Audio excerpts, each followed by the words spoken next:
Hello everyone, welcome back to my YouTube channel. That is Heaven Vlog with Anu channel. Hope ಎಲ್ಲರೂ ಆರಾಮಾಗಿದ್ದೀರಾ ಅಂತ ಅಂದ್ಕೊಂಡಿದ್ದೀನಿ. ಈ ದಿನ ನಾವು ಮಾಡ್ತಾ ಇರೋಂಥ ಕುರುಕು ಮುರುಕು ಯಾವುದಂದರೆ ಅವಲಕ್ಕಿ ಪೇಪರ್ ಅವಲಕ್ಕಿ. ಈ ರೆಸಿಪಿನ ನಮ್ಮ ಅಮ್ಮವ್ರು ಮಾಡ್ತಾಯಿದ್ದಾರೆ, ನಾವು ವಿಡಿಯೋ ಶೂಟ್ ಮಾಡ್ತಾಯಿದ್ದೀನಿ. ಸೊ ಏನೇನು ಹಾಕ್ತಾರೆ ಅಂತ ಈ ವಿಡಿಯೋದಲ್ಲಿ ಕಂಟಿನ್ಯೂ ಆಗಿ ಗೊತ್ತಾಗುತ್ತೆ. Stay tuned. ವೆದರ್ ನೋಡಿ, ವೆದರ್ ಇಷ್ಟು ಚೆನ್ನಾಗಿದೆ, ಮಳೆ ಬರ್ತಾ ಇದೆ, ಚಳಿ ಇದೆ. ಇಂಥ ವೆದರಲ್ಲಿ ಒಂದೊಳ್ಳೆ ರೆಸಿಪಿನ ಮನೆಯಲ್ಲಿ ಯಾವ ರೀತಿ ಮಾಡ್ಕೋಬೋದು ಅಂತ ನೋಡೋಣ. Let's go. ಅಂದ ತಕ್ಷಣವೇ ನಮ್ಮ ಸವಿತಮ್ಮನವರು ಏನು ಮಾಡ್ತಾಯಿದ್ದಾರೆ ಅಂತ ನೋಡೋದ್ರೆ ನಮ್ಮ ಕೆಲಸ. ಸೊ ಈಗ ನಮ್ಮ ಸವಿತಮ್ಮ ಅವರು ಏನು ಮಾಡ್ತಾಯಿದ್ದೀರಿ? ಪೇಪರ್ ಅವಲಕ್ಕಿ ರೆಸಿಪಿ ಮಾಡ್ತಾಯಿದ್ದಾರೆ. ಕುರುಕು ನೋಡೋಣ ಇದು ಯಾವ ರೀತಿ ಬರುತ್ತೆ ಅಂತ. ಒಳ್ಳೆ ಎಲ್ಲನೂ ಯೂಸ್ ಮಾಡಿ, ಪದಾರ್ಥಗಳನ್ನ ಯೂಸ್ ಮಾಡಿ ಮಾಡ್ತಾಯಿದ್ದಾರೆ. ನೋಡ್ತಾ ಇದ್ವಿ. ಎಣ್ಣೆಯಲ್ಲಿ ಕರ್ದಿದಂಥ ಎಲ್ಲ ಫ್ರೂಟ್ಸ್ಗಳನ್ನ, ಅಂದರೆ ಡ್ರೈ ಫ್ರೂಟ್ಸ್ಗಳನ್ನ ತೆಗೆದು ಈಗ ಒಂದು ಪ್ಲೇಟಿಗೆ ಎತ್ತಿಟ್ಕೋತಾ ಇದ್ದಾರೆ. ಏನೇನು ಕರೆದು ಎತ್ತಿಟ್ಕೋತಾರೆ ನೋಡೋಣ. ಈಗ ನೆಕ್ಸ್ಟು ಕಡಲೆ ಪಪ್ಪು ಅಂತಾರಲ್ಲ, ಅದು ಅಂದರೆ ಕಡಲೆ, ಇದನ್ನು ಕೂಡ ಶಾಲೋ ಫ್ರೈ ಥರ ಮಾಡ್ಕೋಬೇಕು. ಇದನ್ನು ಎಲ್ಲನೂ ಕೂಡ ಸಿಮ್ ಉರಿನಲ್ಲೇ ಇಟ್ಕೊಂಡು ಮಾಡ್ತೀವಿ.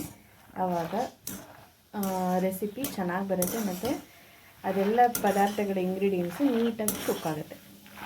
ನೆಕ್ಸ್ಟ್ ಇದಕ್ಕೆ ಬೆಳಗ್ಗೆ ಮೆಣಸಿಕಾಯಿನ ಹಾಕ್ಕೊಂಡು ಇದನ್ನು ಕೂಡ ಫ್ರೈ ಮಾಡ್ಕೋಬೇಕು. ಕ್ರಂಚಿಯಾಗಿ ಚೆನ್ನಾಗಿ ಸಿಗುತ್ತೆ. ಖಾರ ಎಷ್ಟು ಬೇಕೋ ಅಷ್ಟನ್ನು ನೋಡಿಕೊಂಡು ನೀವು ಫ್ರೈ ಮಾಡ್ಕೊಂಡ್ರೆ ಸಾಕಾಗುತ್ತೆ. ಈಗ ಇದಕ್ಕೆ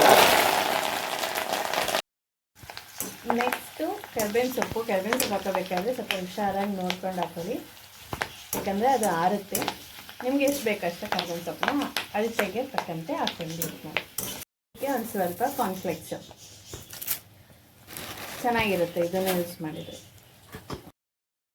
ಆಗುತ್ತೆ ಅದು ಹಾಕ್ದಾಗ. ಈಗ ವೈಟ್ ನೈಲಾನ್ ರೈಸ್ ಪಫ್ ಅಂತ ಇದು ಚೆನ್ನಾಗಿರುತ್ತೆ ನೋಡಿ. ಇದು ನಾವು ಫಸ್ಟ್ ಟೈಮ್ ಯೂಸ್ ಮಾಡ್ತಾ ಇರೋದು. ಒಂದು ಸ್ವಲ್ಪ ಬೆಳ್ಳುಳ್ಳಿ, ಜಜ್ಜಿ ಬೆಳ್ಳುಳ್ಳಿನ ಇದೊಂದು ಸ್ವಲ್ಪ ಫ್ರೈ ಮಾಡಿಟ್ಕೊಳ್ಳಿ. ಹಾಗೆ ಒಂದು ಸ್ವಲ್ಪ ಕಾರ್ನು ಕೂಡ 1-2 ಸ್ಪೂನ್ ಎಣ್ಣೆ ಹಾಕ್ಬಿಟ್ಟು ಪಾಪ್ಕಾರ್ನ್ ಮಾಡ್ಕೊಳ್ಬೋದು. ಇಲ್ಲಾಂದರೆ ಹೊರಗಡೆನೂ ಕೂಡ ಸಿಗುತ್ತೆ, ಅದನ್ನು ಕೂಡ ತಗೋಬೋದು. ಅದೇ ಆ್ಯಕ್ಟೋ ಪಾಪ್ಕಾರ್ನ್ ನೋಡಿ. ಈ ರೀತಿ ಪಾಪ್ಕಾರ್ನ್ ಆರಾಮಾಗಿ ಮನೆಯಲ್ಲೇ ಮಾಡ್ಬೋದು. ಎಷ್ಟು ಚೆನ್ನಾಗಿ, ಎಷ್ಟು ಹೆಲ್ತಿಯಾಗಿ, ಕಡಿಮೆ ಆಯಿಲಲ್ಲಿ ಚೆನ್ನಾಗಾಗಿದೆ. ಈಗ ಮೇಯ್ನ್ ಎಲ್ಲ ಮಿಕ್ಸಿಂಗ್ ಪ್ರೊಸೆಸಿಂಗು. ಸೊ ಅದಕ್ಕೆ ಸ್ವಲ್ಪ ಎಣ್ಣೆ ಒಂದು ಪಾತ್ರೆಯಲ್ಲಿ.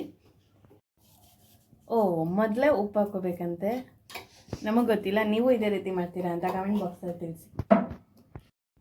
ಸ್ವಲ್ಪ ಅರಿಶಿನ ಪುಡಿನೂ ಕೂಡ ಹಾಕೋಬೇಕು, ಯಾಕೆಂದರೆ ಸ್ನ್ಯಾಕ್ಸ್ ಅಂದರೆ ಸ್ವಲ್ಪ ಕಲರ್ಫುಲ್ ಆಗಿರಬೇಕಲ್ಲ, ಅದಕ್ಕೆ. ಆಮೇಲೆ ನೆಕ್ಸ್ಟು ಖಾರ ಪುಡಿ. ಇದು ನಾವು ಮನೆಯಲ್ಲೇ ಮಾಡಿರೋಂಥ